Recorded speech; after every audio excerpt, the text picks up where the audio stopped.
Tá bom. Tá bom. Gente. Vamos, vamos começar. Vou tentar começar. Tipo, esse auditório é muito grande. A gente deve ocupar mais ou menos, pela minha conta, metade dele. Então, se vocês conseguirem sentar mais na frente, ajuda bastante. Porque assim eu tenho que estar usando o microfone, eu tenho que estar forçando minha voz um pouco. Então, isso é basicamente uma linha atrás, se vocês conseguirem ir mais para frente, né? Não conseguir agregar a turma aqui. Deve funcionar bem. Se não, eu posso passar para o microfone, no pior dos casos. Eu nem sei se funciona, mas. Oi? Vou deixar isso como última opção. Pronto, nem sei se está funcionando. Certo. Introdução à ciência dos dados. O que está acontecendo? Né? Essa matéria abriu com 3 ofertas. Ela abriu como obrigatória para alguns de vocês. Ela abriu como optativa para a turma de SI e ela também abriu como optativa para a turma de computação. Então eu não sei exatamente aonde vocês estão, mas quem aqui já fez um curso de probabilidade? Todo mundo, né? Então estava como pré-requisito, imagino. E algum curso de cálculo numérico ou álgebra computacional, boa parte também. Certo. Como é que era o curso de vocês antes, né? Então vocês viam apenas probabilidade, ou quem é de SI via probabilidade e estatística, e acabava um pouco o mundo de vocês nessa brincadeira de ciência de dados, né? Só que o DCC como departamento, você já deve ter percebido, isso é uma das áreas mais fortes de pesquisa que tem aqui dentro. Tipo, existe uma série de matérias, só esse semestre, por exemplo, tem 3 matérias diferentes com o nome aprendizado de máquina. Além de você ter umas 3 matérias diferentes com o nome aprendizado de máquina, vocês vão ter outras matérias, tipo a do Renato Assunção, com o nome Fundamentos Estatísticos de Ciência de Dados. Além de matérias com nomes tipo métodos quantitativos em ciência da computação, além de um mundo de outros nomezinhos aí de matérias, onde todas elas, de uma forma ou de outra, elas têm 4 com dados, tem a de Murai também, que é aprendizado de dados em gráficos. Então, de uma forma ou de outra, assume, ou pelo menos assumia, que você sabia manipular dados de alguma forma. O problema é que os cursos, classicamente, de estatística e probabilidade não têm um viés, né, mais hands-on, que é o que a gente quer trazer nesse curso para a graduação de vocês. E isso é um experimento um pouco arriscado. Possivelmente vocês vão ser a única graduação que tem ciência de dados como obrigatório, que eu conheço, das graças que a gente viu. Embora tem várias graduações no Brasil que tem estatística ou alguma coisa similar. E por que a gente decidiu fazer o curso dessa forma, né? A gente vive num mundo em que dados está em todo lugar. Tipo, quem participou da escola de verão deve ter visto isso, quem já está fazendo isso deve ter visto isso, entende? Tipo assim, ciência de dados é considerada a profissão do momento. Tem um slide aqui que eu vou mostrar já já. Ainda em 2019, ciência de dados é uma das profissões que mais pagam nos Estados Unidos. Então a gente quis trazer esse curso para dentro da computação. Mas ele vai ser sim um curso com um viés estatístico muito forte. Só que a gente vai tentar aprender estatística usando o computador como ferramenta. Então vamos lá, dando só uma introdução, que já eu faço algumas perguntas para vocês. Então meu nome é Flávio, alguns de vocês já fizeram matéria comigo no passado, eu consigo reconhecer alguns de vocês. Faz um tempinho que eu estou meio que ajudando nessa reforma de curso, então já dei várias matérias diferentes. Vocês conseguem me achar na sala 4030 do prédio do DCC.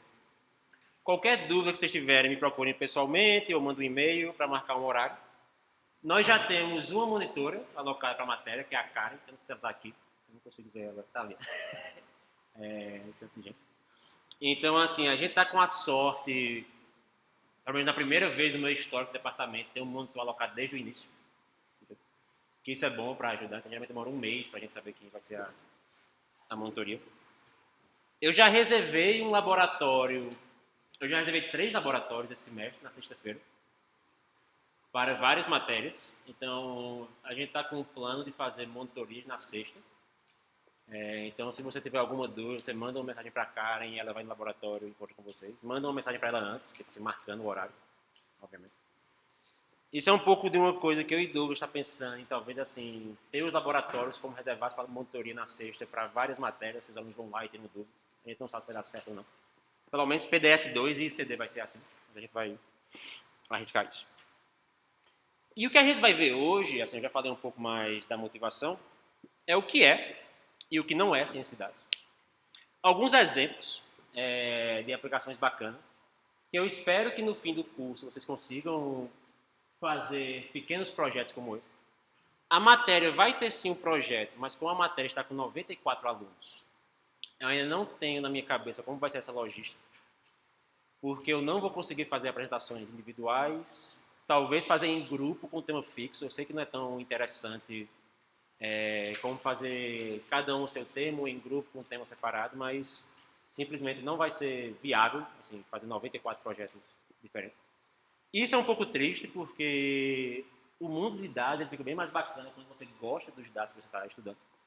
Mas a gente pode talvez pensar em alguns temas que cubram uma grande quantidade de tópicos. Os objetivos do curso e falar um pouco da logística. Então, se eu fosse resumir ciência de dados, e eu sei que isso é uma frase bem vaga, tudo que a gente está fazendo é combinando computação e estatística para entender fenômenos do mundo real. E o que eu quero falar com fenômenos do mundo real são dados que surgem no mundo real. Esses dados podem ter natureza humana, biológica, pode ser dados de redes, pode ser dados de relações sociais, pode ser dados em tabelas. O curso vai ter um grande foco em tabelas mesmo. Por quê? Talvez você queira vir para o curso e fazer, não, eu queria aprender NLP, eu queria aprender recuperação de informação, alguma coisa. Existem matérias para isso. Então, a ideia é que esse curso seja o básico para abrir para vocês, talvez, o mundo de matérias optativas que tem no DCC e tirar um pouco de carga dessas matérias optativas que tem no DCC. Então, a gente quer combinar computação e estatística para entender fenômenos do mundo real.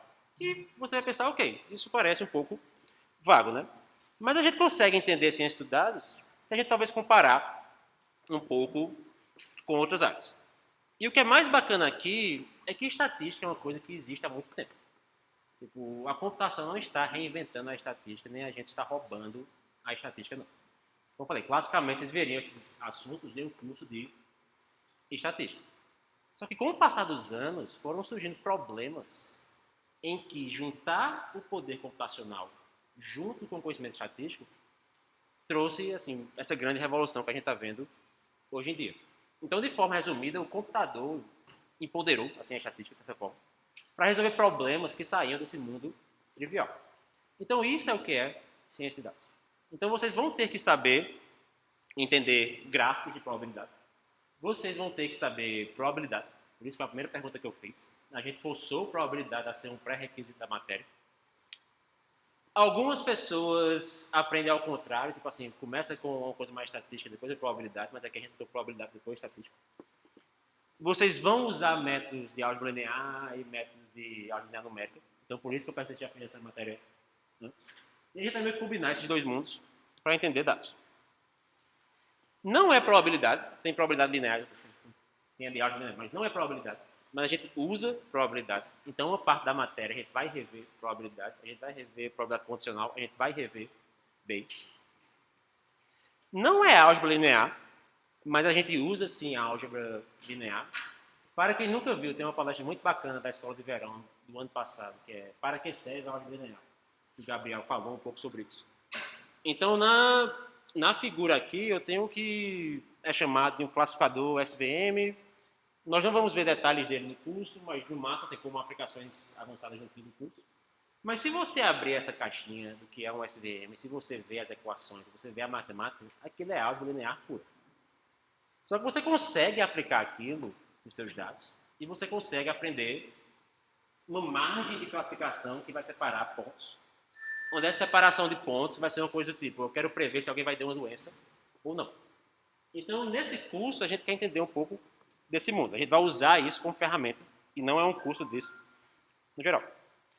Aprendizado de máquina, que talvez seja um dos termos mais da moda que tem na computação hoje em dia, e eu quero deixar bem claro aqui que ciência de dados não é aprendizado de máquina. Mas vocês vão sim ver um quarto desse curso sobre aprendizado de máquina. Porque com ciência de dados a gente tem que usar aprendizado de máquina. A gente não precisa, quem for para alguns pontos, a gente não precisa usar aprendizado de máquina, mas a gente pode usar aprendizado de máquina quando o problema fica mais complicado. Ou talvez, para alguns de vocês, quando o problema fica mais interessante. Então existe um mundo de algoritmos de aprendizado de máquina. SVM, Perceptron, redes neurais profundas, naive. Se você abrir um scikit-learn da vida, você vai ver um mundo de algoritmos disso. Mas o que a gente faz aqui nessa matéria é usar isso para responder um problema. Então tem esse slide que eu acho muito bacana, que é de um dos cursos de ciência de dados que vem surgindo no mundo, tem vários deles. Eu vou motivar para vocês qual curso a gente se baseou. Essa é a segunda oferta da matéria, né? Já teve semestre passado com o Pedro, numa turma bem reduzida, então a gente já fez um teste inicial e a gente está aprimorando ao longo do tempo. Mas um desses cursos que é do Zico Couto, da CMU, ele tem esse slide que eu acho muito interessante, eu copiei e colei aqui mesmo, dando crédito para ele, que é basicamente falando, existe um mundo de problemas por aí. Mais ou menos 50% deles a gente não vai conseguir resolver. Tipo, com dados, sem dados. Eu sei que é um número arbitrário, não precisa ser 50%, mas a gente não vai conseguir fazer nada. A grande maioria dos outros que usam, olha isso, problema de aprendizado de máquina. A grande maioria dos outros que usam aprendizado de máquina, você consegue resolver com métodos simples. E isso vai ser um curso de métodos simples. A gente não vai entrar em detalhes de uma rede linear profunda, convolucional, coisa desse tipo, nesse curso. Mas eu quero dar para vocês as ferramentais para você conseguir usar e resolver esses 45% dos problemas possíveis aqui. E mais ou menos 5% deles vocês vão precisar de algo do estado da arte. Então eu espero que esse curso abra esse mundo para vocês, para quem estiver interessado nesses 5%, conseguir seguir matérias e conseguir ir atrás de outras técnicas e de outras ferramentas. Por fim, aprendizado de máquina não é inteligência artificial. Isso aqui é só porque é um vídeo bacaninha, que eu não sei se motiva vocês, talvez vocês queiram fazer isso, né? Talvez vocês queiram pegar o bonequinho do Mario e fazer ele jogar sozinho e aprender isso e fazer esse jogo rodar automaticamente. Então, se isso você tem interesse, na grade nova também existe um curso de inteligência artificial que vai cobrir esse tipo de assunto. E a gente não vai entrar nesse mundo aqui não. Mas a gente compartilha um pouco com esse mundo de IA. Em particular, a gente compartilha os métodos de aprendizado de máquina. Porque a gente usa isso e eles também usam isso. Só que o mundo de IA vai usar isso para tomar uma ação de forma automática. Vai usar isso para fazer o boneco do Mario jogar sozinho, em algum momento conseguir jogar esse jogo e ganhar esse jogo. A gente vai usar isso, não vai soar muito bom não, mas para gerar relatório. Mas o que é gerar relatório, de outra forma? É trazer entendimento. Porque com ciência de dados, uma das definições que eu mais gosto, eu consegui pular aqui esse vídeo, né? Tipo, uma das definições que eu mais gosto é que a gente está trazendo conhecimento sobre o mundo. E mais do que isso, nesse mundo de ciência de dados, the human is always in the loop. Né? Assim, existe um termo em inglês que é human in the loop, que é quando o humano está na brincadeira.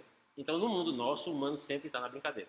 Você tem que gerar um entendimento do mundo e apresentar esse entendimento do mundo para outra pessoa. Se você quiser tomar uma ação automática com os dados, você chega mais perto do mundo de IA. Então, vai ter um pouco de similaridade, vai ter um pouco de compartilhamento de assuntos, mas aqui a gente está gerando conhecimento.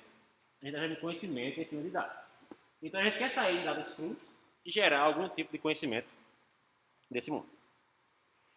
Aí vem quando eu comecei a motivação, né? Que você pode pensar, tá, então eu já fiz. Alguém já fez curso de estatística aqui? Algum curso de estatística? Então são poucos, são menos. Tá. Para vocês talvez fique um pouco repetitivo, mas a gente caminha para frente assim mesmo. Tipo, então alguns de vocês podem falar, tá, então eu estou aqui, isso é um curso de estatística. E sim, de certa forma vai ser. Mas como eu falei, com o passar dos anos foi surgindo assim uma grande massa de problemas em que a estatística clássica não conseguia, não é nem que ela não tem um ferramental para resolver, porque as formas de responder a pergunta vêm de lá. Tipo assim, o formalismo matemático vem de lá. Mas conseguir rodar isso numa grande base de dados, quem sabia era a gente. E mais do que isso, tipo assim, quem gera essas bases e quem tem ferramental para entender essas bases foi a gente. Então é um pouco de junção desses dois mundos. Alguns departamentos lá fora estão começando a juntar os nomes, tipo assim, a chamar o departamento de estatística também, o departamento de ciência de dados. Eu não sei muito qual vai ser a posição do departamento de estatística aqui no futuro, a gente tem diálogo com ele sim, sobre esses cursos e tudo mais. Mas por enquanto a gente decidiu introduzir esse mundo para vocês com o nome de ciência de dados. Porque o pensamento computacional aqui é que vai ser a chave desse problema. Então, alguns conceitos que você geralmente aprende, e eu não estou querendo falar que isso é errado, na verdade, assim, possivelmente para um estatístico mais clássico, a gente está errado. Mas alguns conceitos que você aprende de uma forma mais maçante, com fórmulas, etc. Vai ter fórmula no curso, não se preocupe. Mas, de um ponto de vista mais teórico, eu vou tentar apresentar para vocês aqui de um ponto de vista mais prático.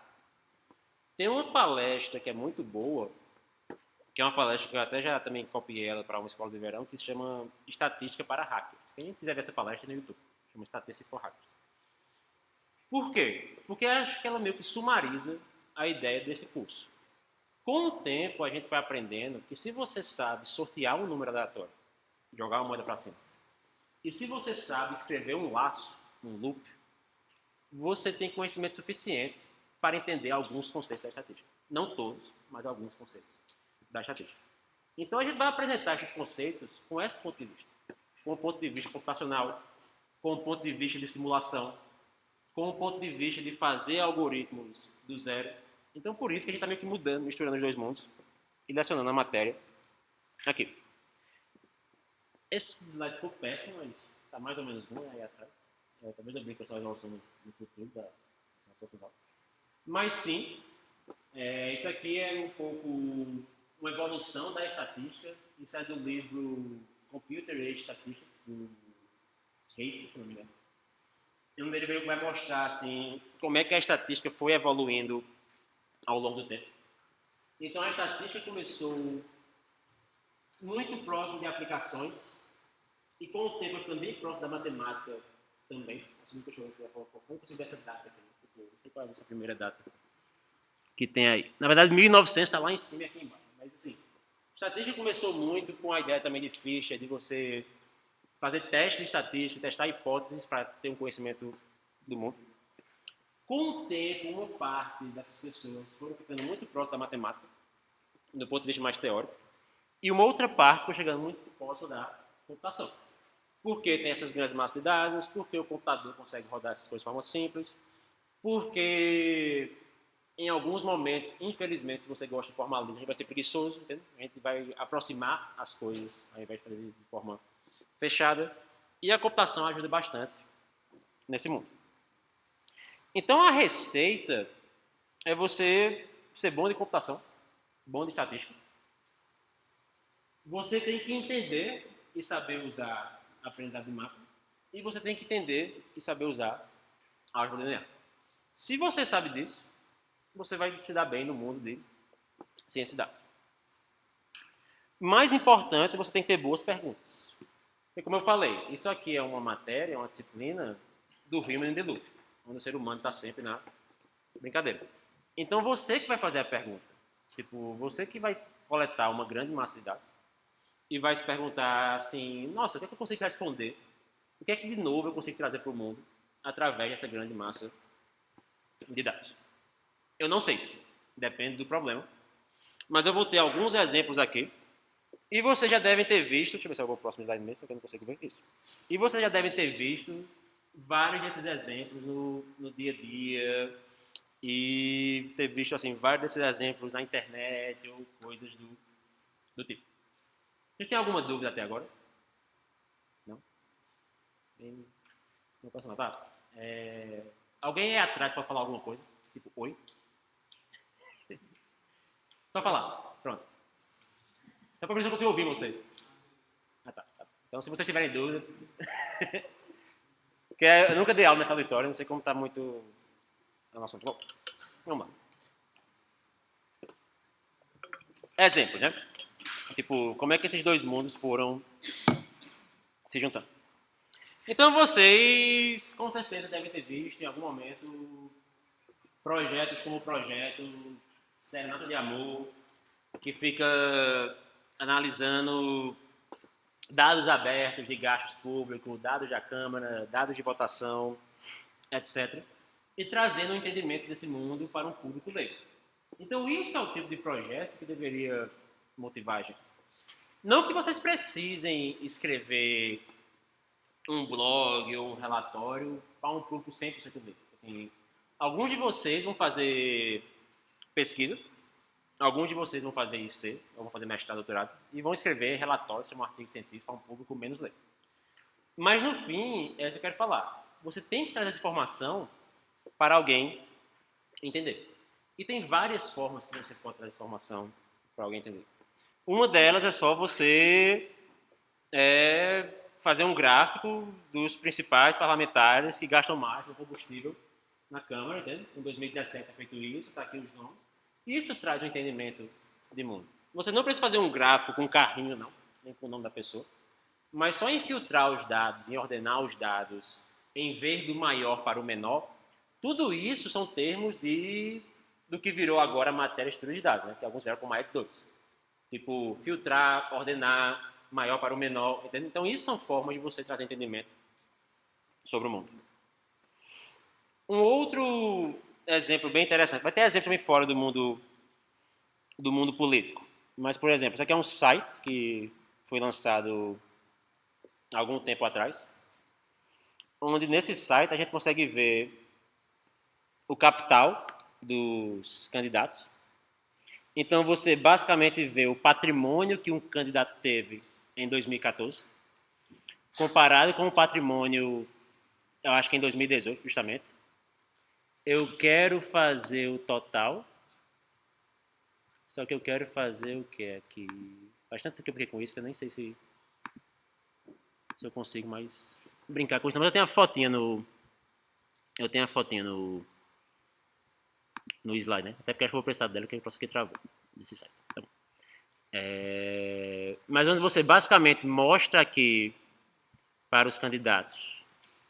Meu Deus! Meu computador todo decidiu parar de funcionar. Desculpa aí, gente. Não estou conseguindo fazer nada. Não consigo digitar. Consigo digitar. Eu não consigo passar um slide. Eu vou ter que fechar isso aqui. Eu vou ter que achar essa matéria. Essa aqui de novo. Isso aqui travou por algum motivo. Certo?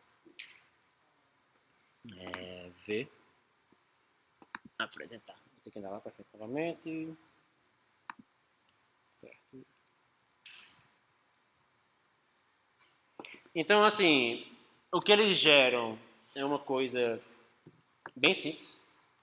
Então, basicamente, você olha para os candidatos. Eu vou ter que ver essa resolução, já que eu tenho muito gráfico na matéria. Você olha para os patrimônios antes e depois da eleição. Isso aqui foi 2010 e 2014, então isso aqui é a versão mais antiga do site. E você vê esse plot aqui, que já foi bem enfeitado e que já foi um pouco assim tratado para o entendimento de vocês, né? Mas quando vocês olham esse gráfico, o que é que vocês conseguem dizer dele? Só olhando para ele assim. Como é que eu trago entendimento só olhando para esse gráfico? Oi? Como é que você sabe que aumentou? Mas se tem uma correlação, não quer dizer necessariamente que aumentou. Por quê? Sim, o que ele falou foi que o patrimônio aumentou. De certa forma, ele tem razão. Mas foi dito que o patrimônio aumentou porque tem uma correlação. Mas se o meu patrimônio em 2010 foi exatamente igual ao patrimônio em 2014, vai ter uma correlação? Vai. Então, não necessariamente porque existe da correlação. Mas aonde que essa correlação ficaria? Nessa linha pontilhada aqui. Que é o que você espera se as duas coisas fossem iguais. Agora, como é que a gente sabe que o patrimônio, em média, aumentou? Onde é que estão os pontos? Acima da linha. Então, assim, nada disso tem a ver com teste estatístico. Embora a gente vai falar sobre teste estatístico, você testar realmente se essa média aumentou de um ano para o outro. A gente vai ver testes que conseguem responder essa pergunta. Mas tudo isso tem a ver só com olhar os dados. E vai ter uma aula dessa matéria, não vai ser um curso inteiro, só de visualização. Entendeu? Porque plotar e observar a informação também faz parte do mundo de ciência de dados. Mas sim, existe uma correlação, a gente vai aprender sobre correlações, tem essa tendência aumentando aqui. E existe um ferramental que a gente pode usar, que são testes de hipótese, para a gente testar estatisticamente se o salário médio, ou se a mediana de salários, ou se alguma métrica de sumarização da distribuição em 2014 é maior do que 2010. Para esses dados aqui está bem claro que deve ser, porque está quase tudo acima da linha de 45 graus, mas nem sempre vai ser assim. Vocês podem analisar dados também de mortalidade. Novamente, ficou muito ruim aqui, mas a gente pode ver também dados de mortalidade dos diferentes estados americanos. Uma outra coisa que é bem bacana de um plot como esse. Deixa eu ver só rapidinho se eu consigo melhorar isso, porque eu estou ficando com raiva disso aqui.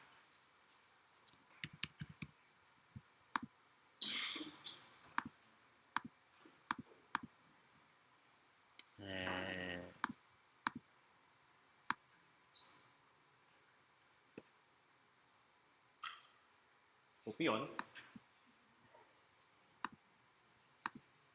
Ficou pior. Assim, não porque tá pequenininho aqui, mas porque realmente ficou pior. Tá bom, eu vou ver se eu mudo então meus slides para ter uma... Não, ficou melhor. Pelo menos aqui ficou melhor. Ficou um pouco melhor de ver, né? Mas dá para ver os nomes agora. Talvez dá para dá para tentar essa observação dos nomes aqui, tá bom. Então aqui a gente vê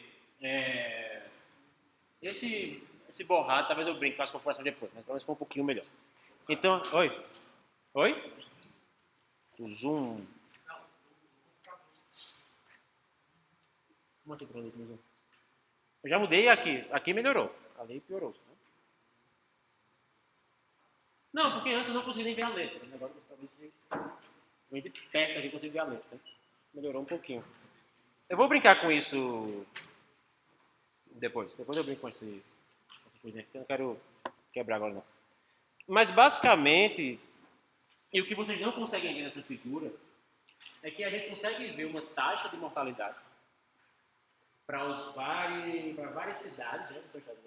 Agora você vê que é uma cidade-estado. Para várias cidades dos Estados Unidos.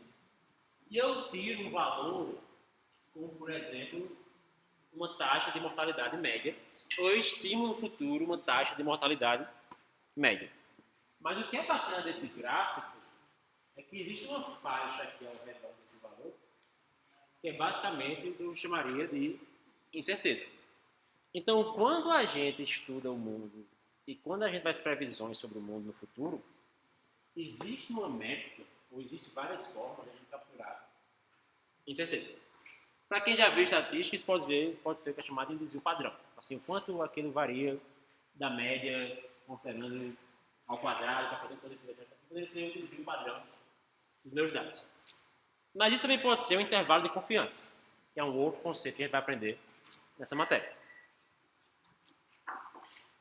Tem várias outras aplicações bacanas, tipo, isso aqui é um site em que basicamente você pega os reviews de professores dos dois gêneros, homens e mulheres, você coloca uma palavra e você vê se tem um viés para usar termos de uma palavra para o gênero masculino ou termos de uma palavra para o gênero feminino. Quando a gente entra no mundo de texto embora não seja uma matéria tanto de texto na LP. Mas a gente pode ter aplicações em texto, sim.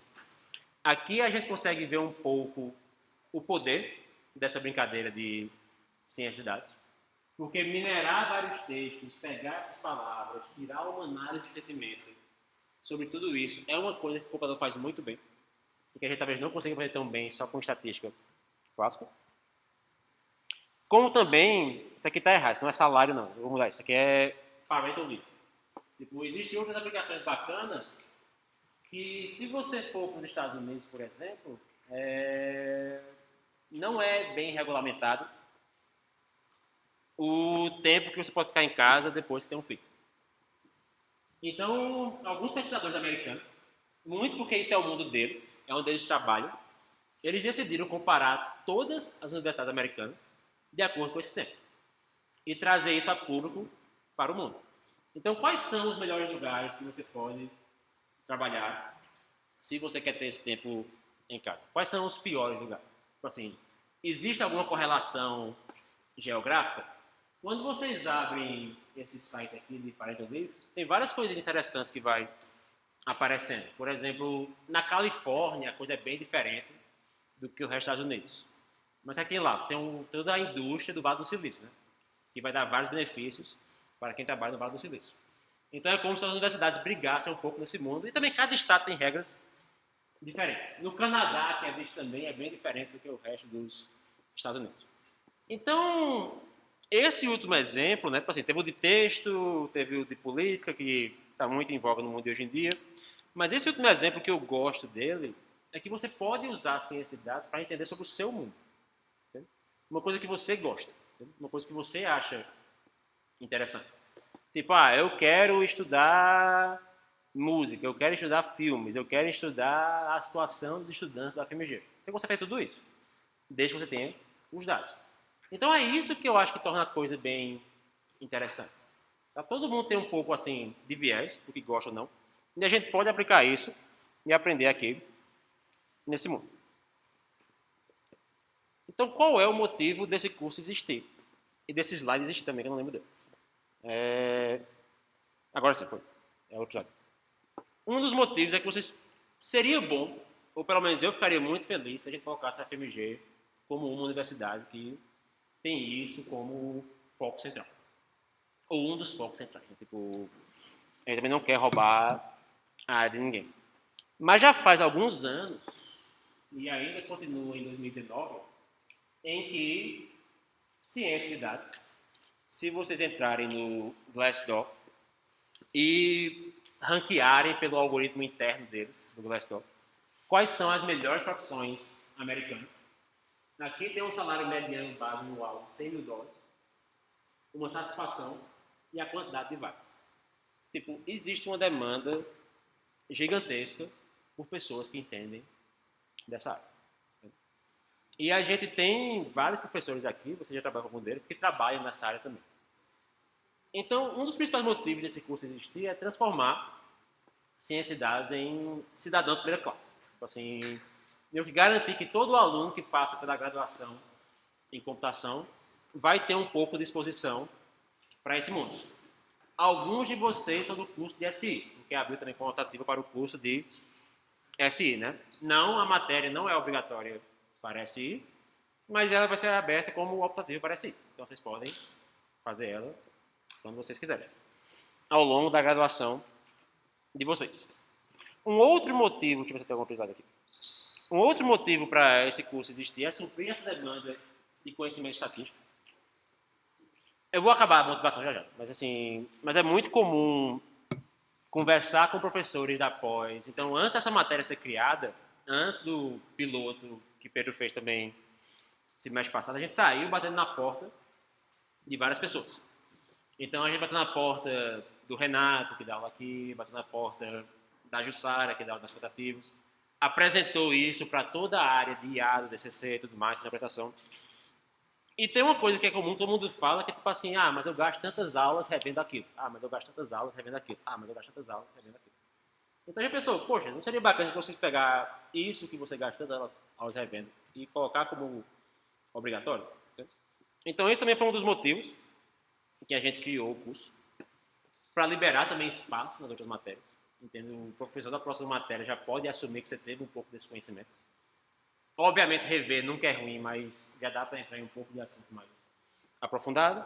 Aprender tudo isso com um viés computacional. Então, o problema que eu tenho para vocês, eu vou mostrar um pouquinho de código ainda nessa aula, tem meia hora dela mais ou menos, mas um problema que eu tenho para vocês seria algo tipo assim, eu quero mensurar de alguma forma a qualidade do ensino público no Brasil. Como é que vocês fariam isso?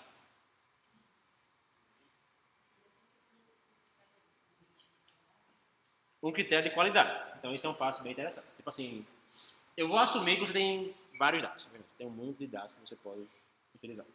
Mas qual seria um critério de qualidade? Algo mensurável. Nota no Enem, média da nota dos alunos. Por que a média da nota dos alunos não é uma boa escolha?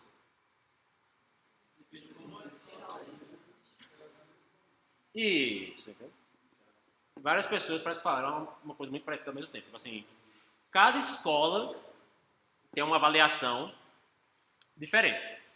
Então, só porque um aluno tira nota muito alta numa escola e outro aluno tira nota muito baixa em outra escola, não quer dizer que o ensino de um é pior do que o de outro. Eu tenho certeza que a FMG deve ter nota mais baixa do que muita universidade aí fora. Tipo assim, mas não quer dizer que a FMG tem um ensino ruim. Provavelmente não é por causa dessa nota. Assim, pode ter outros motivos, outros problemas e tal. Mas, assim, o nível também é alto. Entendeu? Então isso causa as médias para baixar. Então a gente precisa de uma coisa comum. E já falaram um termo comum aqui que foi o Enem. Então, certo, a gente pode usar o Enem para comparar a qualidade do ensino público no Brasil. Como é que eu faço isso agora? Eu tenho escola pública e privada. O que seria isso? Uma variável, né? Então, existe uma variável aí, nos meus dados, que eu mensurei, ou que eu observei, em que essa variável vai ser 1 se o aluno foi da escola pública e 0 se ele não foi da escola pública. Então, eu consigo separar esses alunos em dois grupos. Tipo, aqueles que fizeram parte da escola pública, aqueles que fizeram parte da escola privada, e os dois grupos vão ter uma série de notas no Enem. O que eu faço agora?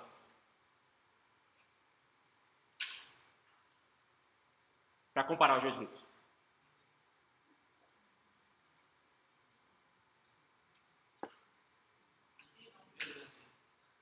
A gente vai ignorar essa pessoa por um tempo. Mas sim, quando você pegar o mundo dos seus dados reais, vocês vão ter alguns campos que não têm informação. Isso se chama de missing data. Entendeu?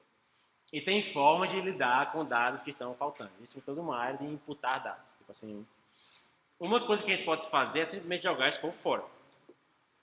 Mas o que eu quero que vocês fiquem na cabeça de vocês com esse exemplo simples é que eu fiz uma série de operações que talvez quem já fez banco de dados, eu não lembro se banco de dados virou pré-requisito dessa matéria não, talvez tenha virado, mas talvez quem já fez banco de dados sabe disso. Introdução virou? BD? Não sei. Não, né? Não sei, tá bom. Porque assim, a gente está selecionando, filtrando, jogando fora. E uma coisa que a gente pode fazer é focar apenas nos alunos, selecionar apenas os alunos que fizeram o Enem.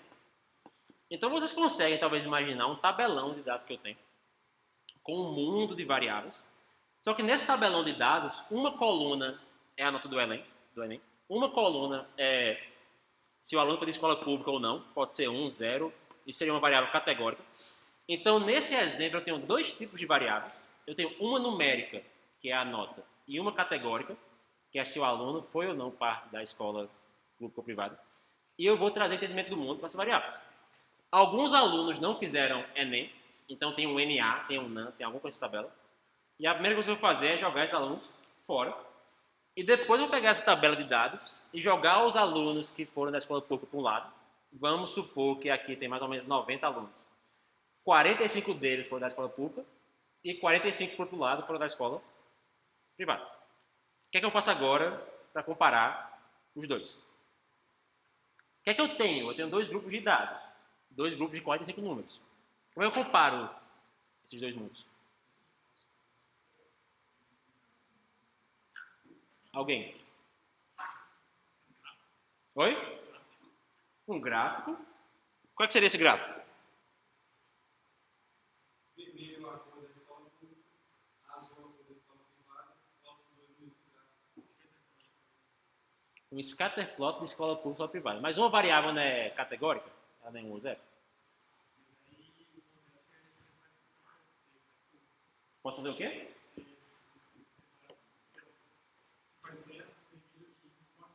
Mas é seria a linha do meu gráfico. Um scatter plot? Oi? Posso fazer um box plot. Para quem não sabe o que é um box plot é uma forma de sumarizar uma distribuição. As duas coisas que vocês falaram, eu posso plotar a distribuição de dados. E isso é o tipo de coisa que a gente vai aprender na matéria também. Como é que eu sumarizo 45 pontos? Entendeu? O que eu estou falando para você, eu tenho que comparar 45 pontos da variável pública com 45 pontos da variável particular. E eu tenho que sumarizar isso de alguma forma. Uma delas é histograma, distribuição, CDF, a gente vai ver tudo isso no curso. Qual é a outra forma que eu tenho de sumarizar 45 números? Tirar uma média. Tipo assim, vocês podem pegar a média do Enem. A média, para quem não lembra, é a soma dividido por N. Então você vai somar as 45 notas de um grupo e dividir por 45. Você vai fazer isso para o outro grupo também e vai dividir por 45. E você vai comparar essas duas médias. Se essas médias forem iguais, você fala que os dois ensinos são iguais. Se a média do público for maior ou menor, você tem uma indicação do quão bom ou quão pior é o ensino público em relação ao ensino privado. Qual é a chance dessas duas médias ser o mesmo número? Baixíssimo, né? Então, assim, quase zero. Porque você vai ter uma variável numérica do Enem que vai até, sei lá, X, não lembro quanto mais. Você vai tirar uma média, uma vai ser 55,5, a outra vai ser 47,8. Então você pode falar assim, tá, mas o ensino particular teve 55,5. Isso é maior do que 47,8. Então o ensino particular é melhor do que o público. Vocês estão cometendo um erro aí ainda. Qual seria esse erro que eu mostrei no slide anterior? Nesse slide aqui. Cada mensuração que vocês fazem vem junto de incerteza. Então, só porque uma média é maior do que a outra, só porque uma média difere da outra, estatisticamente falando, as coisas não são diferentes. Tipo, pode ser que tenha um aluno muito bom, uma única pessoa aqui, está mais ou menos metade da turma aqui, metade aqui, né? Então, se você supor que os dois grupos estão assim, pode ser que tenha uma pessoa muito boa que fechou o Enem. Entendeu? E por algum acaso do destino, essa pessoa está do lado direito. Então, essa pessoa vai trazer variância. Essa pessoa vai trazer incerteza. Então, só comparar números sem pensar nas distribuições e sem pensar na incerteza é errado. Então, quem já fez um curso de estatística, talvez está pensando algo assim, tá, mas você pode tirar o que é chamado de um intervalo de confiança, você pode tirar o que é chamado de um teste de hipótese para saber se essas coisas são estatisticamente diferentes mesmo. O que é que vai acontecer nesse curso? A gente vai aprender esses intervalos de confiança, esses testes de hipótese, com o computador. E uma das coisas que vocês vão talvez aprender, talvez eu tivesse mais figuras para mais simples de ver, mas é que a gente pode mapear o mundo estatístico para o mundo computacional. Então, como é que eu resolvo esse caso de um aluno que foi muito bom no Enem, que fechou o Enem e que causa variância nos dados? Se você tem um computador, você pode fazer uma coisa muito simples, que é embaralhar os dados. Tipo assim, você vai assumir que cada aluno vai pular de um grupo para o outro. E você vai recomputar a média. Então você pega um aluno de um grupo, aluno do outro, troca eles, troca eles, troca eles. Aí faz uma média, outra média, outra média. E aí você começa a ver que talvez o efeito não é porque um grupo tem uma média maior que a outra. É porque tem aquele um aluno que carrega a média para cima, dependendo de quais dados ele cai. Então, eu estou mapeando o que é chamado um teste de hipótese num código computacional, que é embaralhamento de dados. Então, eu espero que no fim do curso, vocês entendam essa nomenclatura, lembrando de código. Lembrando assim, o que Flávio fez naquela aula foi um laço com uma permutação, com embaralhamento, e isso foi o que fez a média mudar. A grande motivação também desse curso é esse outro, assim, um dos grandes motivadores desse curso aqui, é esse outro curso aqui que eu vou mostrar para vocês agora, o material, que se chama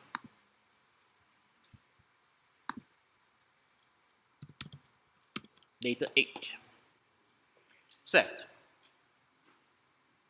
A Universidade de Berkeley, para quem não viu essas notícias, acho que o Erickson, o professor, estava lá agora, ele mandou essas notícias para a gente. E eles criaram um curso chamado Data 8. Na verdade, eles fizeram mais do que isso. Eles criaram uma graduação em ciência de dados. O primeiro curso dessa graduação, que se chama Data 8, não pergunto porque o 8 não. Esse curso virou semente para vários cursos no mundo inteiro. Então, na última oferta desse curso em Berkeley, essa aqui é a notícia de janeiro de 2019, né? 1.600 alunos se matricularam para Data 8. Então, se você acha que o autor aqui é grande, a aula lá é um pouco maior, ou um pouco pior, para o professor, né? E o que é bacana desse curso é que ele vem com livro, ele vem com material, ele vem com tudo pronto. E a gente vai usar todo esse material com vocês aqui. Não ele 100%, porque tem coisa que eu não gosto dele. Vou falar sobre isso também já já. O mais interessante é que existe um mundo de cursos lá fora, tipo o curso de Yale, o curso da NYU, o curso de Chicago, San Diego, Santa Bárbara, etc. Todos mencionam esse Data 8 como inspiração. Então a gente também não quis inventar muita moda. A gente usou esse curso também como inspiração para a gente. E esse curso, que é o Data 8, se chama de Foundations of Data Science. Ele é um curso entry-level. Então é isso que a gente quer trazer para vocês aqui. Eu prefiro muito mais que vocês saiam daqui entendendo o básico bem do que entendendo 1 milhão de mestres de aprendizado de máquina ou 1 milhão de testes estatísticos possível. Isso não é o foco do curso. Mas o foco é que vocês entendam como responder perguntas e como resolver problemas com dados. Lá fora não tem pré-requisito. Aqui a gente decidiu colocar pré-requisito. Não foi por maldade, não. A gente tem que montar uma grade computacional, tem que pensar no que as matérias. Então, essa casou bem nesse semestre, no quarto semestre. Então, vocês já viram alguns assuntos. Então, assim, o nosso curso vai ser um pouco mais avançado do que o deles lá. A gente não vai ser um curso de primeiro período como o deles, embora a gente está se inspirando no curso de primeiro período como o deles. O mais interessante é que tem livro de graça. Ou seja, existe um livro que se chama Computational and Information Thinking. E esse vai ser um dos livros da matéria. Eu vou falar um pouco também sobre a biografia da matéria em breve. Mas o que eu gosto de ressaltar sobre esse livro é que a palavra computacional aparece logo no início. Então, isso é um livro que a gente usa com o computador. Isso não é um livro que a gente brinca só de fórmulas, não. E quando você for pegar qualquer capítulo do livro, existe código em Python, que vai ser a linguagem que a gente vai usar aqui e que vai ensinar você a plotar coisas, a mostrar e a falar, como a gente falou ainda agora, como plotar uma distribuição de dados para comparar duas distribuições de dados. Então, o código vai ser muito frequente no curso. Semestre passado, Pedro teve um esforço gigantesco de fazer notebooks Python para o curso como um todo. A gente está pegando esses notebooks e adaptando para a realidade do curso obrigatório agora, né? Porque o curso semestre passado era optativo e entre alguns assuntos mais avançados. Ele não vai entrar aqui agora. Então a gente está trazendo tudo isso para esse mundo. E eu acho que a gente está bem motivado assim com um exemplo bom lá fora. Tipo, quando você tem um curso que é dado para 1.600 alunos, que outras universidades estão copiando, isso me dá um bom sinal que assim, isso parece ser um curso bom para trazer para a nossa graduação. Dúvidas? E agora? Não? Ok. As duas que você tem de provas e avaliação vai surgir. A gente vai falar sobre isso também. Tipo, como vai ser o formato desse curso? Eu dividi ele em 4 partes, porque por algum motivo eu gosto de dividir as coisas em 4 partes e 4 provas. Entendeu? Tipo, mas fica... Porque eu também não gosto de ter provas muito longas, não. Com muito assunto. E como só estou eu dando curso esse semestre, eu tenho mais liberdade. Quando a gente... É uma matéria tipo mais professores, a gente precisa ter liberdade. Mas ok. Então, a primeira parte, que talvez seja a parte mais direta ao assunto. A gente vai entender como explorar dados. A gente vai entender um pouco sobre causa e efeito. Bem alto nível. Tipo, tem uma matéria de causalidade nesse semestre que o Anísio está dando. Que vai ser uma coisa bem mais baixo nível que a gente. A gente não vai entrar naquele mundo. Mas a gente vai explorar um pouco do que é o mundo de causa e efeito aqui. A gente vai entender um pouco o que são dados tabulares. E sim, você tem interesse na matéria. A gente vai entender um pouco sobre visualização de dados, revisar a probabilidade e aprender um pouco de estatística básica. Então, essa é a primeira parte do curso. A segunda parte, a gente vai entender sobre hipóteses e sobre testes de hipóteses. Então, como fazer a amostragem, como fazer teste de hipótese, como fazer um teste AB, como esse teste AB liga também com uma noção causal, que é meio que assim no mundo de estatística, a gente tira muito correlação. Mas se você conseguir isolar as variáveis muito bem e fazer o que é um teste AB, que é o que a Google faz com vocês, né, com vocês o tempo todo, você começa a ter uma relação mais forte. Então a gente vai entender um pouco sobre essa relação, que é essa relação causal. Intervalo de confiança, poder de um teste, que é um poder de um teste estatístico, como fazer testes múltiplos. E muito importante também, vai ter uma aula, que talvez mude de lugar, para a primeira parte, não sei ainda, sobre o método científico.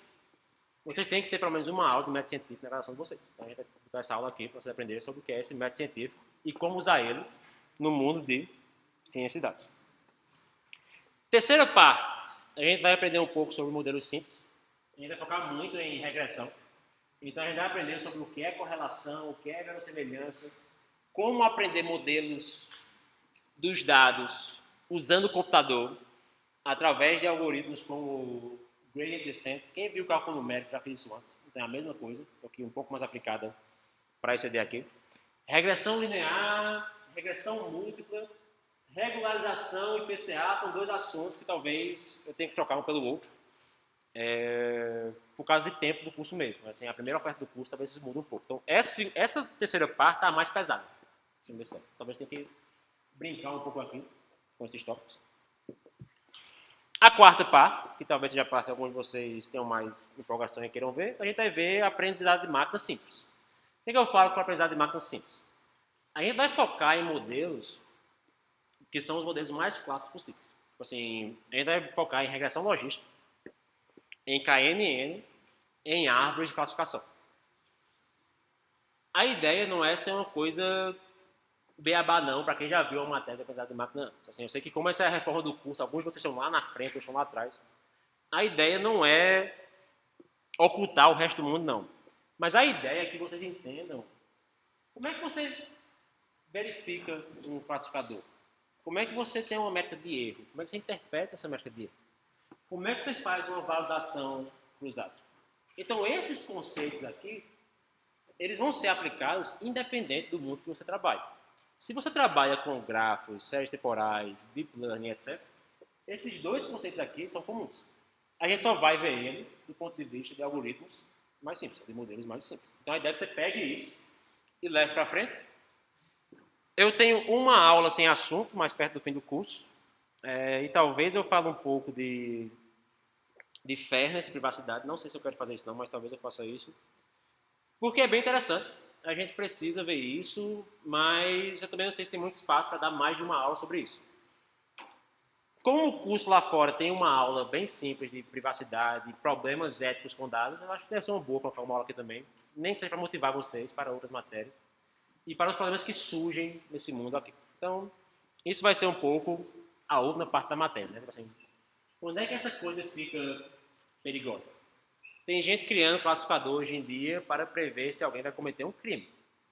Então, tipo assim, é uma coisa bem esquisita.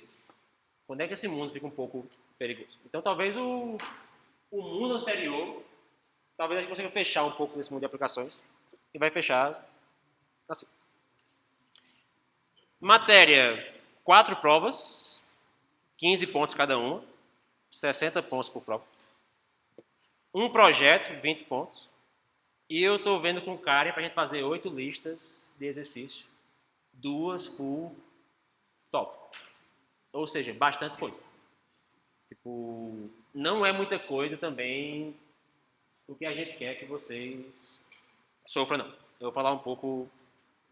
Acredite ou não, tem um slide sobre sofrimento. Assim, não é sobre isso, não. É porque é uma matéria muito prática.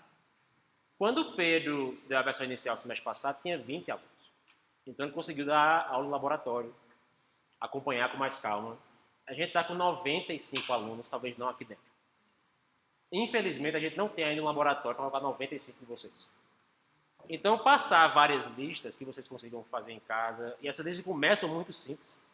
A primeira dela vai ser basicamente a introdução a Python, que é a linguagem do curso. É uma forma de manter vocês praticando o tempo inteiro, e trabalhando o tempo inteiro. Tá ok? Já foi, né? Esse slide está um pouco errado. Listas. Vou fazer com correção automática. Existem várias formas de corrigir automaticamente. Tudo isso vai ser no Jupyter, no Notebook. Vou falar um pouco sobre o que é Jupyter no Notebook já já. Tem forma de a gente corrigir isso automaticamente. Geralmente, imagina assim, você vai ter um roteiro, um código um pouco incompleto. Você vai ter que preencher as lacunas e resolver isso. Implementar um algoritmo do zero. Então, a ideia é que a lista lhe mantenha estudando para a prova direto também. Carga horária, tipo assim, eu não vou verificar a presença de 95 pessoas. Tipo, eu não tenho cabeça para isso. Então, assim, a presença é a obrigação de vocês. E se manter atualizado é uma obrigação de vocês também. Esse curso vai ter uma certa quantidade de dedicação. Principalmente porque tem muita lista, mas tem muita coisa prática. Mas é isso, eu não consigo ver, porque se isso der errado, aí eu até falo também, então, pô, vamos fechar as portas e voltar para um curso mais básico ou para um curso mais clássico. Então, tipo assim, a gente quer que vocês estejam programando essas coisas, quer que vocês estejam aprendendo isso com código. Entendeu? Se a ideia é aprender com código, a gente vai colocar código no curso. Então, tentem se manter atualizados. Essa dedicação de 6 horas por semana é uma estimativa que Pedro fez, eu copiei com o Def. Eu não sei se é verdade, cada aluno funciona de forma diferente, mas não deixe assunto acumular. Também não. Bem-estar de saúde. Tipo, a gente sabe que a gente está passando por um momento esquisito nas universidades. Que é um momento onde, tipo assim, a carga de trabalho e a carga de pressão está trazendo vários problemas à tona para a gente também. Tipo assim, hoje em dia a gente dá aula no auditório. Tipo assim, na minha graduação as aulas tinham 20 alunos. Então assim, o mundo mudou um pouquinho da minha época para cá. Não só isso, eu sei que vocês fazem várias matérias. Eu sei que vocês estão no meio de uma reforma de curso que ninguém entende muito bem. Eu também não entendo ela muito bem ainda, porque assim, é muita coisa acontecendo em cima da outra. Eu sei que muitos de vocês já não conseguem, não por problema nenhum, mas até agora dessa reforma, acompanhar uma grade está bem difícil. Então está bem impossível. O que eu ia falar, assim, ninguém precisa se sacrificar pelo o bem-estar pelo curso, não. Tipo, se você tem algum problema, se você fala assim, não, a carga está muito pesada, etc., me manda um e-mail, a gente conversa, a gente pode ver o que está acontecendo. Eu não posso prometer nada, obviamente, porque assim, a gente também quer ter cursos interessantes. A gente quer treinar vocês para o melhor trabalho de 2019. Entendeu? Então é um trabalho difícil esse chaveamento de um lado para o outro, mas o que eu recomendo assim um pouco é, geralmente essas coisas surgem por causa de estresse e quando tem muita coisa acontecendo. Então aprender a lidar com o tempo é uma coisa boa. Vocês já estão, boa parte de vocês, eu acho, da metade do curso para frente, então vocês já têm um pouco de experiência com isso. Vocês podem gerenciar o tempo de vocês, tentem não chegar nesse momento, tentem, tipo assim, a gente vai ter fórum de discussão, vai ter monitoria, vai ter lista, vai ter tudo isso. Então, qualquer problema, você indica o mais cedo possível e a gente vê como lidar e como fazer com isso aqui. Certo? Oi. Estava falando sobre as primeiro, como vão ser essas provas? Já que você falou que matéria tem viés mais prático. Segundo, se a matéria tem viés mais prático, por que 60% dos pontos não provam essa matéria? É muito difícil. Não sei. Eu não tenho a menor ideia como vai ser as provas. Porque a oferta semestre passado não teve prova. Sim, exato. A oferta semestre passado não teve prova. Então, eu não sei como vão ser essas provas. O que eu posso falar para vocês de antemão, como a gente está se inspirando num curso lá fora, existe um repositório do Data 8 com 10 anos de provas, entende? Que eles já fizeram. E possivelmente a minha inspiração de listas de provas vai vir de lá. Entende? Tipo, só procurar na internet lá, todo semestre logo tudo público. É uma das vantagens desse curso, tudo está público. Então, e por que prova e não tudo em avaliação prática, etc. A gente está com um problema grande, você já deve ter percebido, que a gente não tem ambiente para fazer laboratórios com esse tanto de aluno e tudo mais. Mesmo rodando um detector de plágio, que eu vou deixar bem claro, é uma coisa que eu odeio fazer. Porque depois tem que ter um papo com você sobre isso, é uma coisa meio complicada. Nada é perfeito. Então, prova, para uma turma grande como essa, é a única método que eu tenho no momento de garantir que a avaliação está sendo mais individual. Então, é o que eu consigo fazer nesse momento. Não sei se vai ser assim para sempre, a matéria é nova. Não sei. Tipo, nas reformas de AEDS, né, isso está indo e voltando direto. Vocês devem ter ouvido falar que os cursos da UFMG não são mais obrigados a fazer exame especial. Só que existe uma coisa assim, cada Câmara Departamental, ou seja, o DCC, tem que decidir para cada matéria, se aquela matéria vai ter especial ou não agora, não é mais obrigado. Todas vão ter especial até a segunda palavra. Até depois do dia 1º de março, que vai ser a segunda palavra. Mas a primeira resolução foi que todas vão ter especial. Depois do 1º de março a gente vai ver caso a caso. Então, vocês vão ter que lidar um pouco com esse mundo também no futuro. Python. Python é a língua franca de ciência de dados hoje em dia. Python, R, Julia, MATLAB, matemática, aparentemente. Tipo assim, qualquer uma delas vocês podem usar para fazer ciência de dados. Por que a gente escolheu Python? Python tem uma analogia interessante, que eu já falei isso em outros cursos, quem já viu isso em alguma palestra minha, tipo assim, que Python, muita gente chama que Python é cola. Isso tem um lado bom e um lado ruim. Porque Python, como sendo uma linguagem glue, uma linguagem cola, existe um mundo de bibliotecas boas em Python. Existe um mundo de bibliotecas para fazer ciência de dados em Python. Nesse curso, a gente deve ficar mais ou menos por aqui. Até pandas, né? A gente não deve sair muito. Não vai fazer simbólica, não. A gente deve ficar mais ou menos por aqui. Nesse mundo de Python. Mas a ideia é que isso traz para vocês uma série de linguagens, uma série de bibliotecas. Grafos, tabelas, aprendizado de máquina, aprendizado bayesiano, astrologia, analisar dados de software, então, as pessoas constroem em cima da outra. Então você tem um ambiente básico e algumas bibliotecas básicas que a gente vai usar, e em cima delas, cada vez mais tem aplicações interessantes. Isso gera um problema muito grande de Python, que é consistência. As coisas não são consistentes.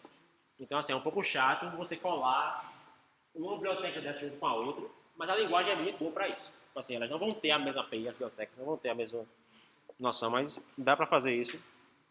Muito bom. Tá certo. Essa aula acaba 4h30, né? Isso, tá bom. Então a gente tem 20 minutos de aula ainda. Quem aqui já programou em Python antes? Ok, que bom. Programaram em que matéria em Python? Oi? Aedes? Todas menos Aedes. Ok. Então você já tem um pouco de conhecimento de Python, que isso é bom. Tipo, quem já fez aula comigo sabe que isso nem sempre funciona muito bem.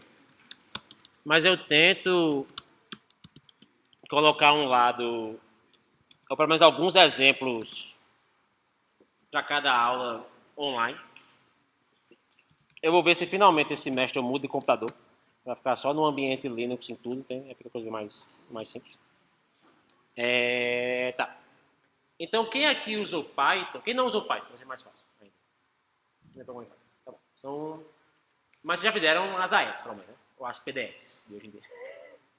Tá bom. Certo. Eu não tenho tempo, nem eu vou fazer isso. Nem se eu tivesse tempo, eu usaria para outras coisas. Um curso de Python aqui dentro, não. Porque eu acho que não é o momento. Então, a gente vai ver muito voltado para exemplos. Então, assim, com os notebooks e com os códigos, vocês conseguem pegar esse exemplo. Sim, no início, a gente vai ir mais lento. Com o tempo, a gente vai melhorando. Eu tinha um slide de livro que sumiu. Agora eu posso até falar sobre isso depois. Então, eu vou mostrar aqui o hands-on. Só que antes de mostrar o hands-on, só porque meu slide sumiu, deixa eu fazer uma coisa com vocês.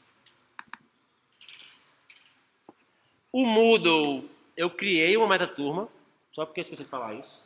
Lá já tem o calendário de aulas, com as provas, com tudo. Com o carnaval aqui no meio, com tudo. Eu tentei para cada aula colocar um pouco do que eu devo falar. Então, isso aqui são minhas notas pessoais mesmo. Tipo, imagine que a aula deve cobrir mais ou menos esse assunto. Isso pode mudar ao longo do semestre. Matéria nova, calendário inicial. Eu vou tentar colocar daqui para depois do carnaval, para cada aula, referências. Tipo, aonde você vai achar esse assunto em algum dos livros. Não só referências, mas também, assim, aqui estão os 4 livros da matéria. Também está no Git, vocês podem ver lá no Git. Isso aqui está numa ordem aleatória. Eu vou falar um pouco sobre cada um deles rapidinho. O Renato, professor daqui do DCC, ele está escrevendo um livro novo de ciência de dados para computação. Que a gente pode pensar, pô, isso aqui seria um livro ótimo, em português, feito por um professor aqui dentro, para a gente utilizar. Então eu vou usar várias referências desse livro. Eu vou botar na minha tabelinha, referência, capítulo tal, do livro do Renato. Qual é o problema? Em algum momento aqui do livro, não sei aonde, tipo por aqui, vocês vão ver que ele vai estar um pouco incompleto. Porque esse é um livro sendo escrito agora. Eu sei que não é ideal, mas aqui a gente teria uma referência em português boa. A referência MO seria o Inferential Thinking, né? Que é o livro lá de fora. Então, se você tiver que usar use esse. É um livro muito bacana. É um livro que é usado no primeiro período em Berkeley. Qual é o problema dele? Ele é usado no primeiro período em Berkeley. Então, ele vai ter 3 ou 4 capítulos ensinando vocês o que é uma função. Que vocês já devem ter visto isso em PDS. Qual é a vantagem? Se você nunca programou em Python, ele vai lhe ensinar o que é uma função em Python. Aí você consegue aprender aqui como declarar uma função, o que é o retorno de uma função e quais são os tipos de dados em Python. Então, isso ajuda para aquelas pessoas que nunca programaram na linguagem. Então, são assuntos que a gente não vai cobrir.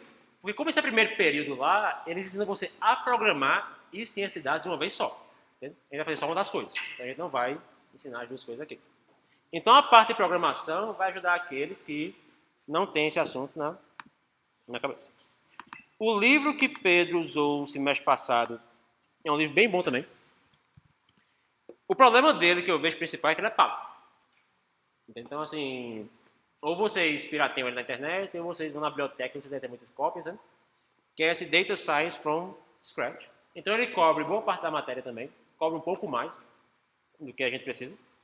Só que ele é todo pago e ele também não tem um curso centralizado direto acompanhando ele. Então, por isso eu não diria que assim, é um livro ótimo para usar, mas a gente vai pular ele um pouco de um lado para o outro. Se bem que a ordem dele e a ordem do Data Eat é quase igual. Então, é um livro bom para seguir também. O outro livro que tem também que é gratuito se chama Introduction to Statistical Learning, que também é online, está gratuito, vocês podem baixar e usar. Ele é em R, não é em Python, mas é tudo linguagem para fazer esse tipo de ciência de dados. Tem dados públicos, tem o livro, deveria ter o livro aqui em algum momento, PDF, que também vem sendo corrigido ao longo dos anos. Então, assim, você vê que tem muito material. Então, eu vou tentar deixar claro aonde você pega cada materialzinho desse. Para quem nunca... Então, vamos colocar isso no calendário, né? Além dos exemplos que vai estar... Eu gosto de colocar os exemplos geralmente no GitHub. Então, eu vou criar aqui um GitHubzinho só para colocar os exemplos. Já tem a primeira aula aqui. Tem um pouco de informação redundante também no GitHub lá. Mas tem muita coisa também no Moodle. Tá aqui o link para os 4 livros. Tipo, o Data Science from Scratch também tem em português. Então vocês podem comprar em português se quiserem. Coloquei um monte de material aqui de ciência de dados, que tem em vários locais, né? Isso deve crescer também com o tempo, para vocês terem material para olhar. Então vou tentar colocar as referências certinho ao longo do curso. E link para slides está aqui, fórum de avisos, fórum de dúvidas, e com o passar do semestre esse mundo deve crescer um pouquinho, mas já tem uma visão do que é o curso e uma visão de como vai ser o curso nesse momento. Certo. Quem programou em Python, quem sabe o que é Anaconda? Talvez me dá uma coisa. A maioria de vocês, né? Você geralmente aprende isso no mesmo ambiente. Python é uma linguagem de programação. Explicando aqui um pouco de termo, né? Sendo uma linguagem de programação, tem várias formas de você distribuir a linguagem. Para quem fez a EDS e programou em C, você vê que tem assim... O Mac vem com o Clang, algumas bibliotecas que no GCC não vai ser, e tem o Ming GW para Windows, que vai ser tal GCC do Windows. Tem várias formas de distribuir o ferramental para aquela linguagem. A forma mais simples é só você entrar no site de Python e baixar a linguagem Python, e baixar as ferramentais Python, que vem bem nu e cru assim, sem muita coisa para ciência de dados. Mas essa galera teve muito sucesso, esse povo do Anaconda, em criar uma distribuição Python. Então, o que é uma distribuição? Nada mais é do que Python, o interpretador Python, junto com vários pacotes, que são os pacotes de ciência de dados básicos. Então, a gente vai usar esses pacotes durante o curso. E o que é bacana é que você baixa isso, é como se você baixasse um grande MATLAB, com vários toolboxes para você resolver diferentes problemas. Computação numérica, científica, o notebook que eu vou mostrar agora, pandas, que é tabela, scikit-learn, TensorFlow, que eu vou falar muito sobre isso nesse mundo de deep learning hoje em dia, entendeu? Então, só em baixar a distribuição, você vem com todos esses pacotes de graça. Isso também é uma vantagem de dar o curso numa linguagem como Python, tudo é de graça. Né? Você também vai usar tudo isso de graça. Você baixa o instalador, tanto para o Windows, ou para Mac, ou para Linux, dependendo da versão que você, do SO que você use. Isso vem no Python mais novo, é o 3.7. A gente vai usar Python 3, pelo menos, então não pegue nada de Python 2. Python 2 está morrendo, lentamente, mas está morrendo. Então, a gente vai usar Python 3. Você baixa aqui download, se você usar o Windows, macOS ou Linux, e você vai ter um ambiente científico de Python pronto para você brincar. E um ambiente que vai ser muito parecido com o meu, independente de SEO, que também é uma vantagem de usar uma coisa como essa. Né? Alguns problemas acontecem com o PDS, com a ETA, que um código aqui não roda em outro canto, por causa do compilador, entende? Talvez a gente não tenha esses problemas tanto no mundo Python. Então, para quem nunca fez, baixe, instale isso, e vocês já podem usar um pouco de ciência e aprender um pouco sobre o mundo Python. Uma das coisas mais bacanas que tem. Então, quando você baixar isso, vai ter um ambiente Anaconda instalado, que você pode usar o Anaconda, tipo um apt-get, por exemplo, para instalar bibliotecas novas. Então, tem todo um ferramental. Se eu der um zoom aqui, se eu subir essa tela um pouquinho aqui. Tem todo um ferramental de você ter um ambiente que é muito fácil instalar novos pacotes, instalar versões diferentes de pacotes. Então, eu faço conda, me diga quais são as versões de NumPy que você tem. Então, vai dizer aqui uma série de versões de NumPy, alguma delas vai estar instalada na minha máquina. Se alguém fizer um pacote novo, você faz instalar, tipo, conda install blá, e a coisa vai instalar, tipo um apt-get. Vocês podem criar ambientes isolados para sua máquina, mas se você baixar o Anaconda clássico, tudo que precisa para a matéria deve vir lá. Você não vai precisar instalar nada além daquilo que vir lá.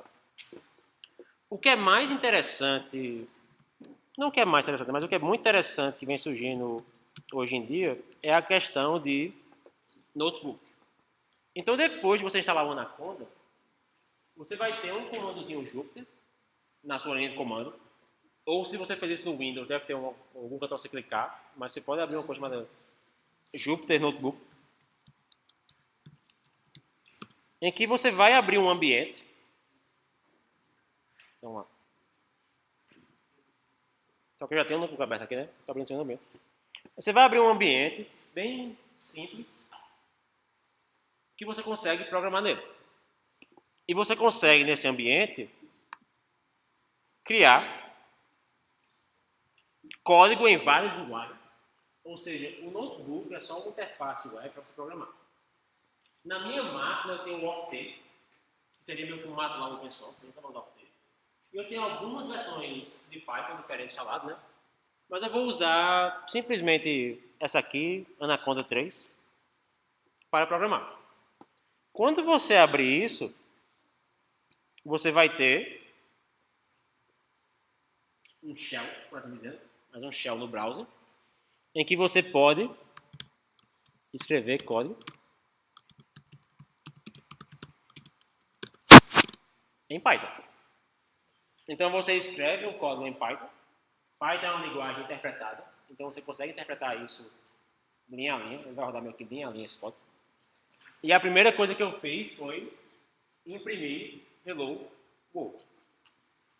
Depois que você digitar um código aqui, tipo x igual a 2, tem aqui o run cell, que vai rodar o código x igual a 2, que é igual a eu fazer shift enter, que também roda x igual a 2.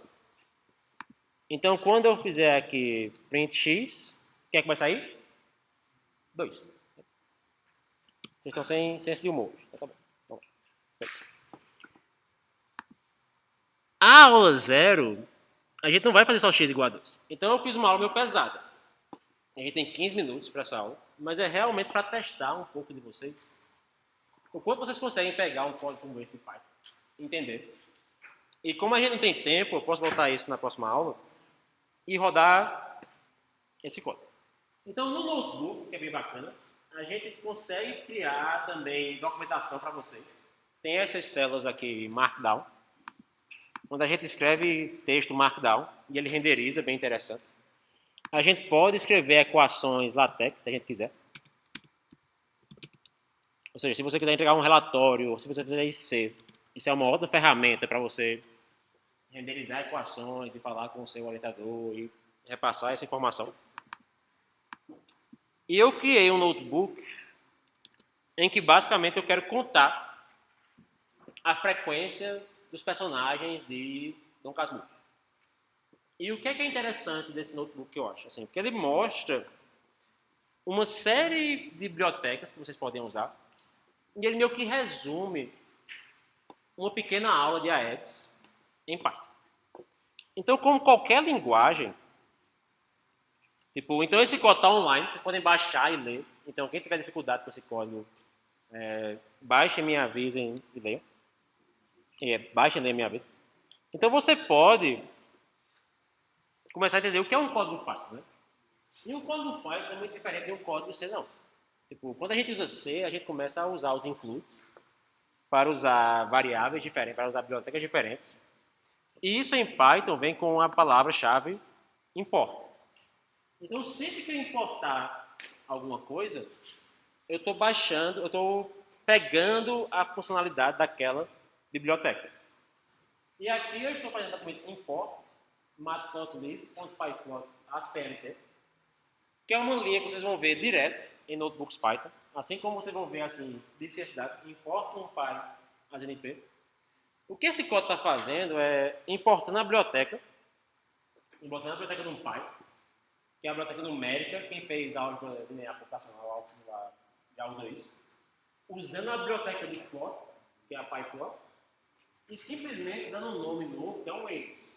Que eu não quero digitar pyplot ou matplotlib.pyplot. Eu quero digitar só PLT, eu quero digitar só uma linha, só 3 letras quando eu usar essa biblioteca. Quando eu rodar essa célula, deu erro. Nossa, mas que estranho, eu não tenho regex em Python. Isso não faz o menor sentido, essa é uma coisa da versão de Python.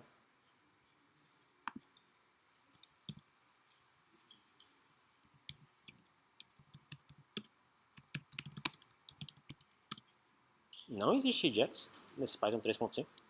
Ok, tem que ver isso aqui. Depois eu vejo isso com calma, tipo, tá. Então eu vou baixar as bibliotecas.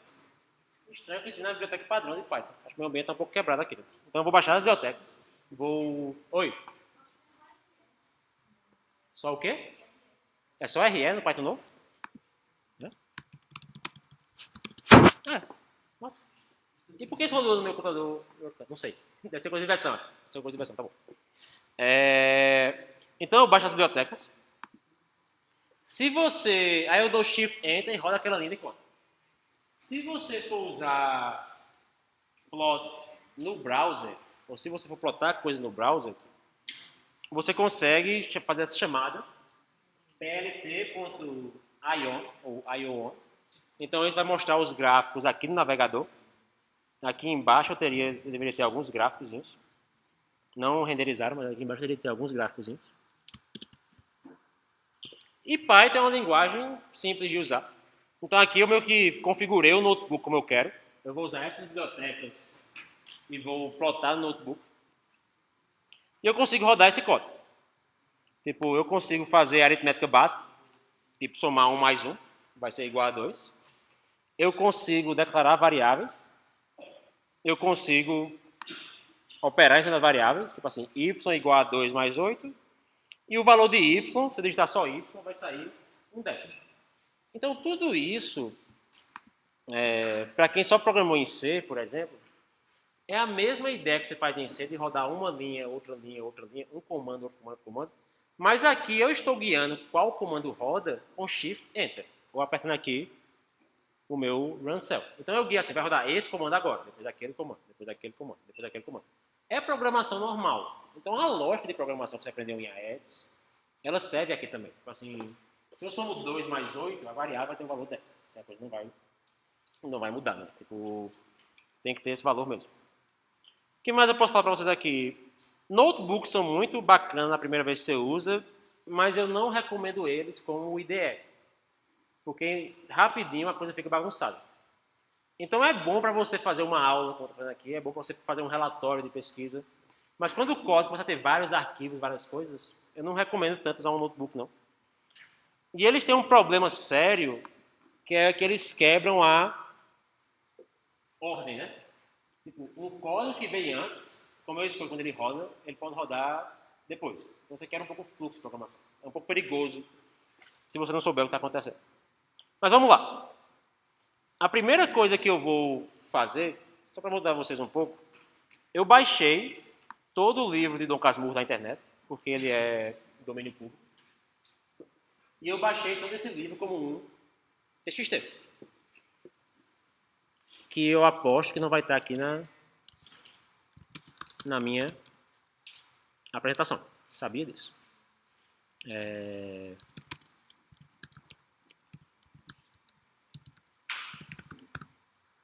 Isso não vai funcionar.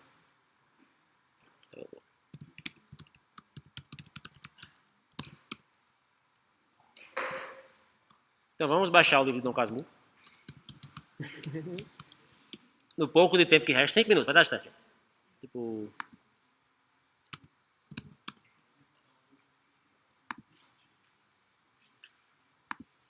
Vamos baixar o livro inteiro aqui da internet, TXT.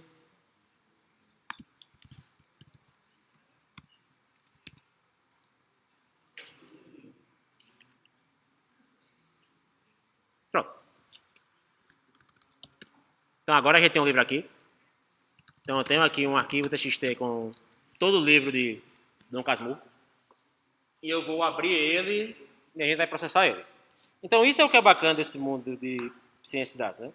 Normalmente, embora não é uma matéria tanto de texto, isso é o tipo de coisa que a gente trouxe para ajudar a estatística. Tipo assim, a gente consegue fazer isso muito rápido. No passado, ler e processar um livro inteiro em alguns segundos era uma loucura. Entendeu? E o meu computador, que embora seja um computador bacaninha, assim, ele é antigo, sabe? Ele faz isso muito rápido. Então, em Python, você consegue abrir um arquivo fazendo open, igual a C, e você passa o nome do arquivo. Então, você acabou de abrir aquele arquivo. Você pode usar o arquivo, você pode ler linhas daquele arquivo. Uma boa prática, já que você vai trabalhar com dados, é você fazer o with open. Então, assim, abra o arquivo do Casmurro, jogue nessa variável, é um pouco invertido, né? Assim, arquivo igual open, alguma coisa. Mas só porque esse with, tudo que ele faz é fechar o arquivo sozinho depois. Então, eu tenho que apertar file.close. Então, depois que eu abrir o arquivo, eu tenho um objeto. Desse objeto, eu posso ler uma linha com readline. E a primeira linha que vai ter lá é o projeto Gutenberg, que é um projeto de livre gratuito de domínio público, Dom Casmurro por Machado de Assis. Isso é a primeira linha do meu livro. Então, uma das vantagens de Python também, para quem está vindo do mundo C e nunca programou em C, é que você vai ter uma série de estruturas de dados já prontas na linguagem. Então, aqui, assim, a gente vai ter uma lista. Eu posso criar uma variável L, que é uma lista, dessa forma, se eu quiser. Ou eu posso criar também dessa forma aqui, uma lista. Também funciona. E eu tenho uma lista igual à lista que vocês devem ter visto em AES2. Se eu quiser aprender a usar essa estrutura de dados, a linguagem dá um comando help. Então, se eu faço um help list, eu vou ter aqui toda a informação de como eu uso uma lista em Python. E uma série de métodos que a lista suporta. Tipo, ponto append é inserir um objeto no fim da lista. Entendeu? Então, tudo isso vem pronto na linguagem. Então, se você nunca programou, não se preocupe, porque assim, eu não vou julgar necessariamente a qualidade do seu código Python. Mas lembre-se que tudo aquilo que você aprendeu em PDS1, PDS2 ou AES1 e AES2 está aqui. Só que está aqui já empacotado. Você não precisa fazer uma lista do zero, né? Para quem nunca fez do zero. Então tem aqui os métodos de inserir, copiar, remover, contar, estender, blá, blá, blá, blá, blá, ordenar, você pode ordenar sozinho as coisas. E funciona muito bem. O que é que eu estou falando que a gente consegue fazer, que eu consegui fazer alguns anos atrás, né? Alguns anos, talvez assim, algumas décadas atrás, mas consegue fazer agora em alguns segundos. Eu consigo ler todo o livro, e isso já rodou. Isso aqui rodou em menos de um segundo. Eu consigo criar uma lista, abrir o arquivo. Quando eu faço um for num arquivo em Python, eu vou percorrer o arquivo linha a linha. Então eu consigo percorrer o livro inteiro de Dom Casmurro e guardar esse livro na memória aqui na minha lista. Então é esse poder computacional que a gente tem hoje em dia. Esse é até meio trivial, mas é esse tipo de coisa que a gente consegue fazer. Embora eu não estou falando nada de simulações aqui ainda.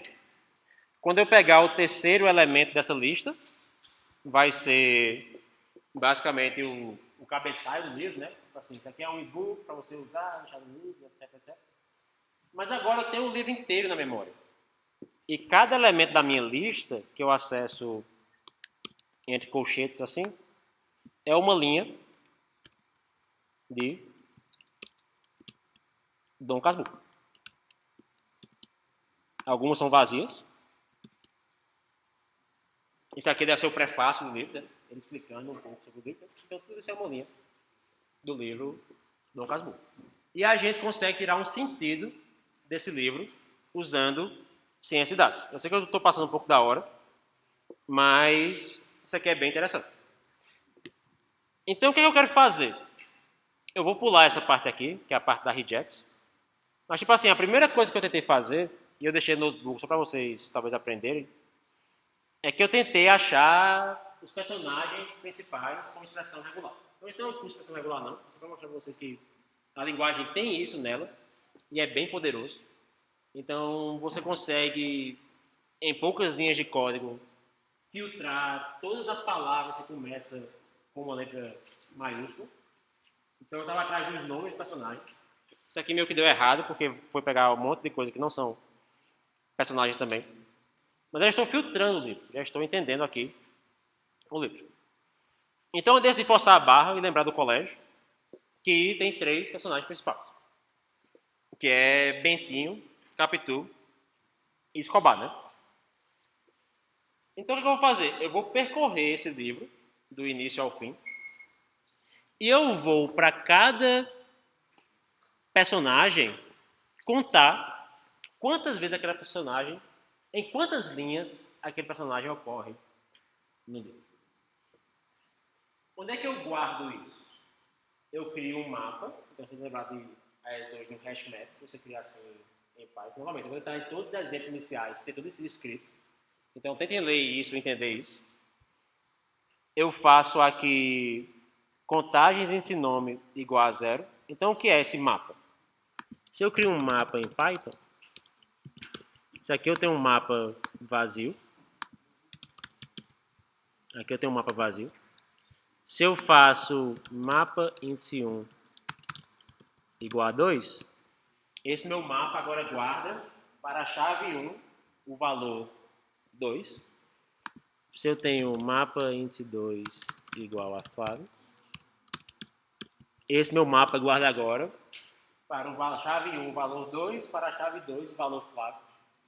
Esses são pequenos exemplos de Python para quem nunca viu, que a tipagem é fraca. Quando vocês aprenderam isso em PDS, essas coisas eram bem assim, tudo tem que ser inteiro, tudo tem que ser string, alguma coisa do tipo. Aqui não importa muito. Mas o que eu vou criar é um mapa onde para cada nome, então eu vou percorrer os 3 nomes, eu tenho uma lista de 3 nomes, Bentinho, Capitu e Escobar. Para cada nome, eu vou começar indicando que cada nome desse ocorreu em 0 linhas. E depois eu vou percorrer o livro inteiro e somar para cada nome desse se o nome ocorreu na linha ou não. Então tem uma função que procura uma substring numa linha. Então procure se a substring acontece na linha e quantas vezes acontece e some isso nas minhas contagens. Então eu tenho aqui agora, se meu zoom funcionar bem, que Bentinho ocorre em 57 linhas, Capitu ocorre em 356 linhas e Escobar ocorre em 112 linhas do meu livro. E agora eu vou plotar essa informação. Então, usando a biblioteca... Eu vou só correndo porque a aula já está acabando, eu posso tirar essas dúvidas na aula que vem. Tá?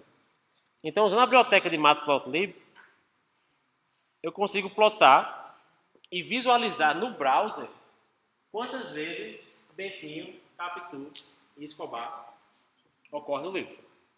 Mas o que é interessante desse livro, que é bacana, né? Não é você ver a frequência dos personagens como um total. Você simplesmente olhar a frequência dos personagens como um todo. Então eu tenho aqui uma outra série de códigos que eu vou também explicar mais na próxima aula, porque a gente está ficando sem tempo, em que eu conto para cada personagem em que momento do livro ele ocorre mais. Então isso é um entendimento muito simples de um dado do mundo real, porque esse mundo real é um livro. Eu sei que isso não é renda, não é salário, não é emprego, não é nada desse tipo. Mas só plotando isso, a gente consegue ver, tipo assim, momentos em que um personagem começa a ser mais frequente do que o outro. Naquela brincadeira, né? E embora a captura era presente no livro inteiro, para quem lembra do Casmurro, a grande lembra do Casmurro, teve uma traição, entende? E tudo mais. E o cara fica lá se perguntando daquilo loucamente. E chega um momento que você começa muito a discutir o outro personagem. Então existe um sinal nesse livro. Existe um sinal na frequência, ou no momento do livro, aqui é o momento do livro, aqui é a primeira linha, a segunda linha, a terceira linha, e aqui é o número de dimensões para cada personagem. Esse sinal ele está aí, nesse livro. E usando o computador, a gente consegue entender esse sinal. A gente consegue entender um pouco sobre esse livro. Então esse notebook ele é um pouco pesado, porque ele passa por arquivos, laços e estrutura de dados. Mas eu queria pedir, principalmente para quem nunca programou em Python, se você consegue entender esse código para a aula que vem. Rodar esse código, entender esse código, mudar ele um pouco, entendeu? Porque a gente vai fazer a primeira lista de revisão de Python, que vai ser uma lista bem simples, entendeu? Mas eu também preciso saber até onde eu consigo ir. Porque se deixar, eu vou começar a usar coisa pesada aqui. Então eu preciso meio que manejar um pouco minha mão também. Então eu peço desculpas por passar o tempo. Eu tentei pela primeira vez na minha vida gravar uma aula. Não sei se gravou. Se der, eu coloco online. Se der errado, eu não coloco online. Então, para também ter esse material. Vamos lá. E até quinta-feira.